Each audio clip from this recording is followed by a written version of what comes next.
Songhai, the 16th-century African empire bigger than Western Europe.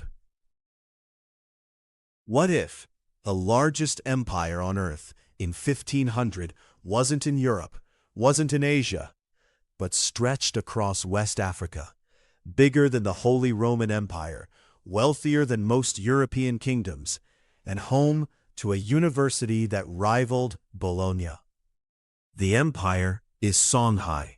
Its defining ruler was Askia Muhammad I, who seized power in 1493. Under his reign, Songhai became the largest state in West African history, built on gold, salt, and scholarship. At its peak, under Askia Muhammad I, Songhai stretched from the Atlantic coast of modern Senegal east to what is now northern Nigeria. Over 2 million square kilometers, larger than the Holy Roman Empire at the same moment in history. Songhai's wealth rested on controlling the trans-Saharan trade network, caravan routes connecting sub-Saharan gold and salt mines to Mediterranean markets. Whoever held the Niger River bend held the arteries of intercontinental commerce. Timbuktu sat at the center of this network. It wasn't a market town. By the early 1500s, it held tens of thousands of residents, hundreds of scholars, and a mosque-university complex that drew students from across the Islamic world. Timbuktu's Sankoré University was one of the great institutions of the medieval world. Scholars there studied theology, mathematics, astronomy, and law. At its height, Sankoré's enrollment rivaled the University of Bologna and Cairo's Al-Azhar, and its library holdings numbered in the hundreds of thousands of manuscripts, covering subjects from celestial mechanics to commercial contracts. Here's a detail that reframes the scale of what Askia Muhammad I built. When he seized power from Suni Baru in 1493, he inherited a state already spanning multiple ethnic groups and languages. Within a decade, he'd standardized weights, measures, and taxation across all of them, administering a territory larger than Western Europe from a single capital, Gao, on the Niger River. Askia Muhammad didn't inherit power.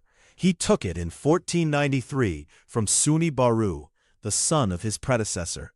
Then he systematically centralized the empire, standardizing weights, measures, and taxation across a territory that spanned dozens of ethnic groups and languages. Askia Muhammad I recruited Arab scholars to Timbuktu, turning the city into a deliberate center of Islamic learning. This was statecraft as much as piety. A literate administrative class strengthened imperial governance across vast distances. The scholar Muhammad al-Maghili, recruited from North Africa, personally advised Askia on Islamic law and the obligations of a just ruler, producing written treatises that shaped Songhai's legal framework for decades. But Songhai carried a structural fault line from its founding. The empire had no reliable mechanism for transferring power.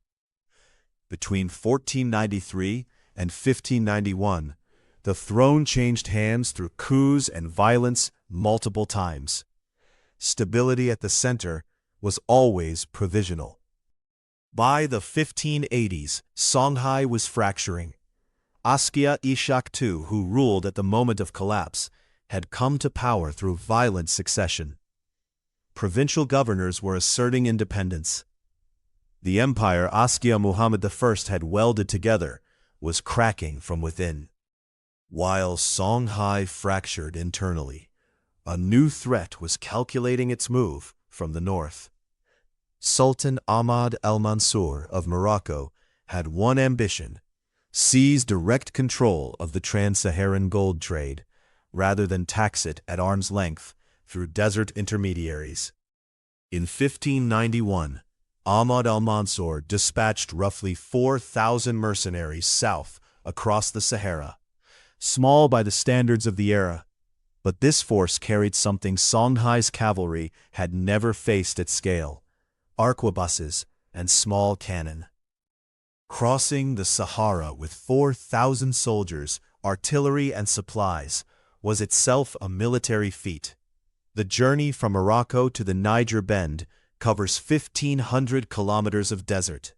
Thousands of camels carried the army's food, water, and ammunition. Askia Muhammad II mobilized to meet them.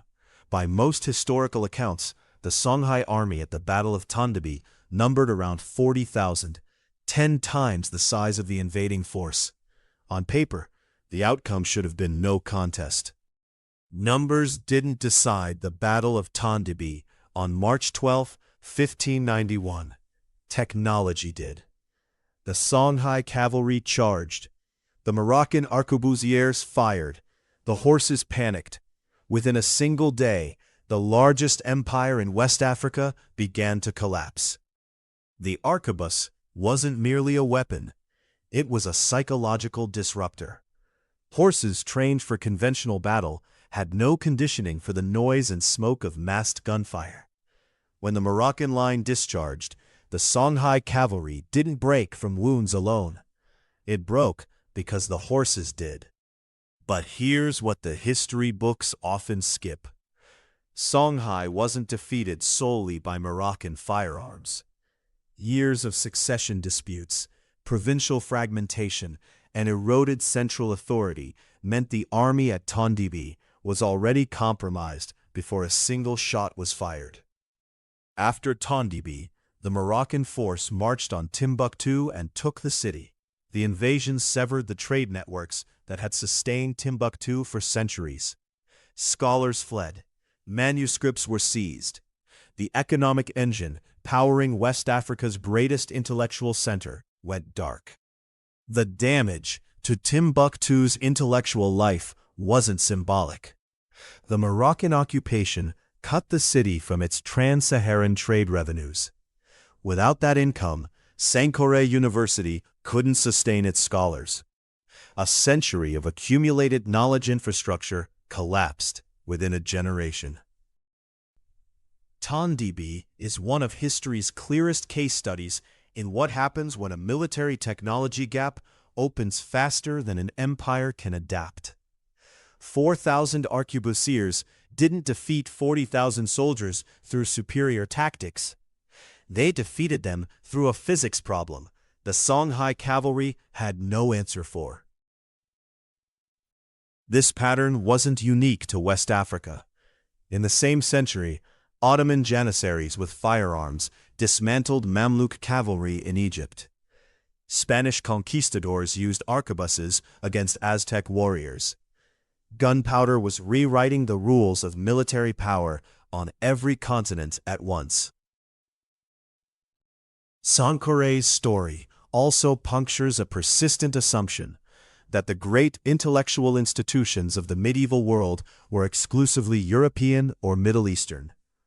West Africa produced scholars, legal theorists, and astronomers operating at the same level of sophistication as their contemporaries anywhere else on Earth. The physical evidence survives.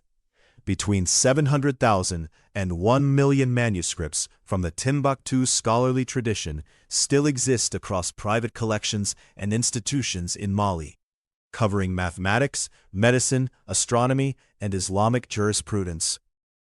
Askia Muhammad I's governance model, standardized taxation, recruited scholarship, centralized provincial administration, is recognizable to any student of state building. The tools he used to hold 2 million square kilometers together weren't mystical. They were bureaucratic. His provincial governors, called Fari, were appointed directly by the Askia and held accountable through written reports flowing back to Gao, a paper trail of imperial control stretching across the Sahel. The trans-Saharan trade network Songhai controlled wasn't a regional curiosity. It was part of the same commercial system connecting sub-Saharan gold to Mediterranean banks and from there to European markets. West African gold financed Renaissance Europe's money supply. Consider what it took to send 4,000 mercenaries 1,500 kilometers across the Sahara in 1591.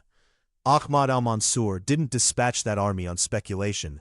He was responding to a documented, quantifiable revenue stream. The same trans-Saharan gold and salt trade that Askia Muhammad I had standardized and taxed since 1493.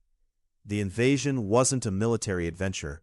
It was a hostile acquisition, and the target was the most profitable trade network in the medieval world. The collapse of Songhai after 1591 didn't simply end one empire. It shattered the political and commercial infrastructure of the Western Sudan for generations. No successor state reassembled the trade network at the same scale. The region's economic position shifted permanently. Ahmad al-Mansur's plan failed on its own terms. Morocco captured Timbuktu, but couldn't replace the commercial ecosystem it had destroyed. The trans-Saharan gold revenues Ahmad al-Mansur expected never materialized at the scale he'd anticipated. Conquest without preservation yields ruins. Here's a number that puts the cultural stakes in concrete terms. When Moroccan forces occupied Timbuktu in 1591, they deported the city's leading scholars, including the historian Ahmad ibn Fartua, to Marrakesh, where many died in captivity. The manuscripts they left behind scattered into private hands across Mali, where they remained largely hidden for 4 centuries. Today, the Ahmed Baba Institute in Timbuktu has recovered and catalogued over 40,000 of them. Estimates for the total still in private collections run as high as 1 million documents. Askia Ishaq II fled Gao after Tondibi and was deposed by his own commanders shortly afterward, replaced by a rival who immediately sued for peace with Morocco. That submission effectively ended Songhai as a unified political entity. The last identifiable successor polity, the Dendi Kingdom, held out in the southeast until the late 17th century, before it too dissolved. From 2 million square kilometers to nothing in roughly 100 years. The next time someone describes the 16th century as the age of European expansion, remember Timbuktu, a city already old, already learned, already wealthy, and already falling when the first European ships were still mapping the coastline of the continent that contained it. Thanks for watching. If you enjoyed this video, subscribe for more.